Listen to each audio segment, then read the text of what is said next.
بسم اللہ الرحمن الرحیم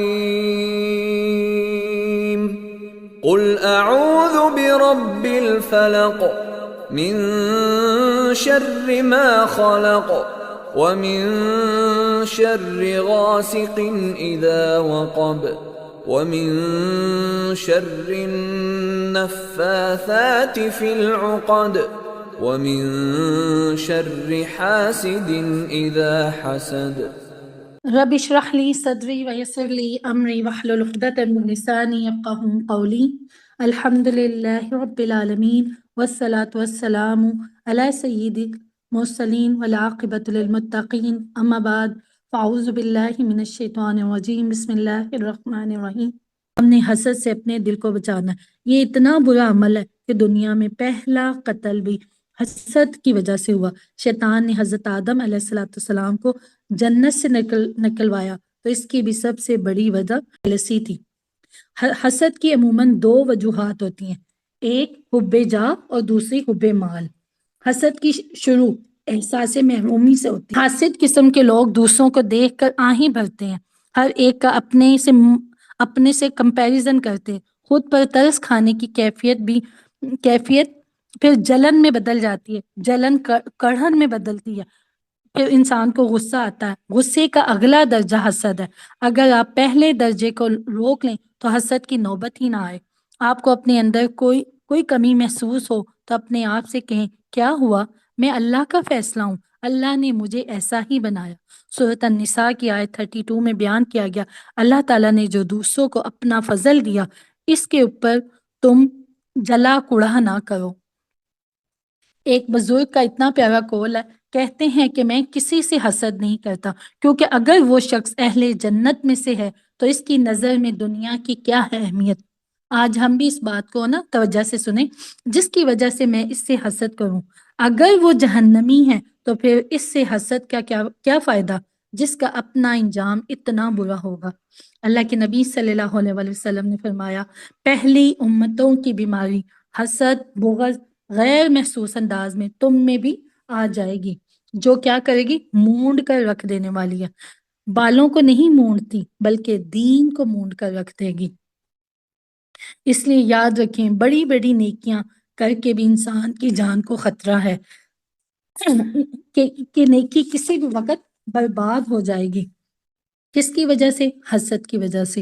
حسد کے 3 درجے ہوتے ہیں. پہلا درجہ یہ کہ جو کچھ اس کے پاس ہے وہ مجھے بھی مل جائے، کہ جو کچھ اس کے پاس ہے وہ مجھے مل جائے، اس سے بھی نہ چھینا جائے. یہ درجہ ہے، اسے رشک کہتے ہیں. پھر سے اگلا درجہ ہے وہ یہ کہ اس سے چھین جائے مجھے مل جائے. تیسرا درجہ انتہائی بدترین ہے جو یہود کا اللہ تعالیٰ نے ان آیات میں بیان کیا، وہ یہ کہ مجھے ملے نہ ملے اس سے چھین جائے. حسد ان جگہوں پر زیادہ پھیلتا ہے جہاں دکھاوا بہت زیادہ ہوتا ہے. تو آج ہماری زندگی کا کلچر کیا ہے؟ لوگوں کا دکھاوا نا. تو اس کی یہ دوسری وجہ اسراف بھی ہوتا ہے. آج ہم شادیوں میں اسراف کرتے ہیں، کپڑوں پہ اسراف کرتے ہیں. ہم نے خود اتنے مہنگے جوڑے پہنے ہوتے ہیں تو ساتھ کسی دوسرے نے شاید اتنا ہلکا پہنا ہو تو وہ پھر کیا ہوتا ہے؟ اس کو حسد ہوتا ہے. اسراف کی وجہ سے ہوتا ہے اور دکھاوے کی وجہ سے ہوتا ہے. آج ہمارے معاشرے میں یہ دونوں چیزیں بہت زیادہ نظر آتی. ہم دیکھیں گے حسد کا علاج کیسے کیا جا سکتا ہے. اب ہم اس کا حسد کے بارے میں پڑھا نا، اب ہم نے حسد کا علاج کرنا. کسی کو آپ ایک معاملے میں بڑا ہوا دیکھ رہے ہیں تو خود کو دوسرے معاملے میں بڑھا لیں، ایمان کو بڑھائیں، اچھے اسلامی آرٹیکلز پڑھیں، قرآن پڑھیں، اللہ تعالیٰ کی تخلیق پر غور و فکر کریں. دوسری بات یہ ہے کہ جس سے حسد ہے اس کے لیے تنہائی میں دعائیں کریں، لوگوں کے درمیان اس کی تعریف کریں. انشاءاللہ آپ کے دل سے اس کا حسد ختم ہو جائے گا.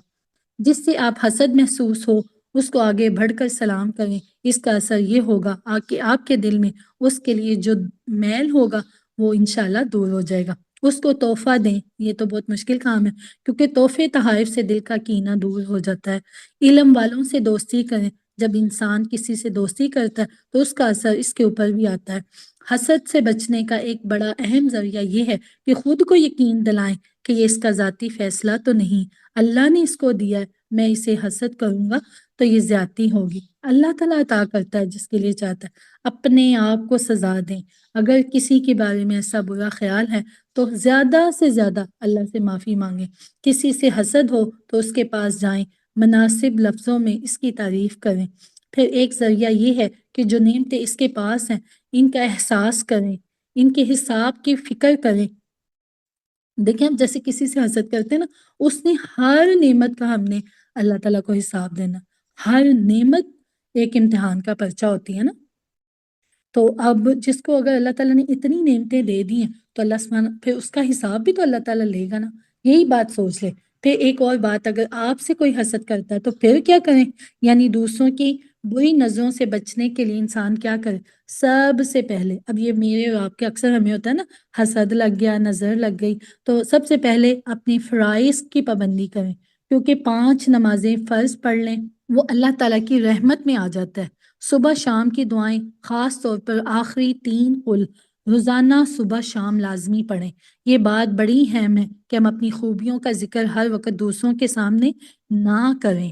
جتنا ممکن ہو دکھاوے سے ہم باز رہیں۔ اسی طرح دوسروں کو جلانے کے لیے اچھے کپڑے زیور نہ پہنیں۔ اگر آپ ایسے لوگوں کے پاس جائیں جن کے پاس وہ چیزیں نہیں ہوتی، مثلا غریب فقیر قسم کے لوگ ہیں، تو وہاں پر بہت بھاری کپڑے اور بھاری زیورات پہن کر نہ جائیں، کیونکہ جن کے پاس یہ سب کچھ نہیں ہے ان کی نظریں لگتی ہیں، ان کا دل چاہے گا کھانا کھا رہے ہیں تو گھر کے ملازم کو بھی دیں، اگر کوئی ایسی چیز ہے ان کو نہیں دینا چاہتے تو ان کے سامنے نہ کھائیں۔ بہتر یہ ہے کہ پھل لاتے ہیں تو ان کی چھلکوں کو بھی چھپا کر رکھیں تاکہ ہمسایوں کا دل نہ دکھے۔ پھر اسی طرح اگر آپ کو پتہ چل جائے کہ فلاں آپ سے حسد کر رہا ہے تو اس کی تعریف دوسروں کے سامنے کریں، کیونکہ آپ نے تو یہ سمجھ لیا کہ وہ جو حسد کرتا ہے اس کی وجہ کیا ہوتی ہے؟ احساس کمتری ہوتی ہے۔ تو جب آپ اس کی تعریف کریں گے تو اس کی احساس کمتری ختم ہوگی۔ انشاءاللہ نہ صرف وہ آپ سے حسد نہیں کرے گا بلکہ دوسروں سے بھی وہ بندہ حسد سے بچ جائے گا۔ ایک آخری بات، حسد اس تیزاب کی طرح ہے جو اسی برتن کو کھا جاتا ہے جس میں رکھا ہوتا ہے۔ یہاں سے ہم اللہ تعالیٰ سے دعا کرتے ہیں کہ اللہ سبحانہ تعالیٰ تو ہمارے دلوں سے حسد کو نکال دیں۔ وآخر دعوانا الحمدللہ رب العالمین۔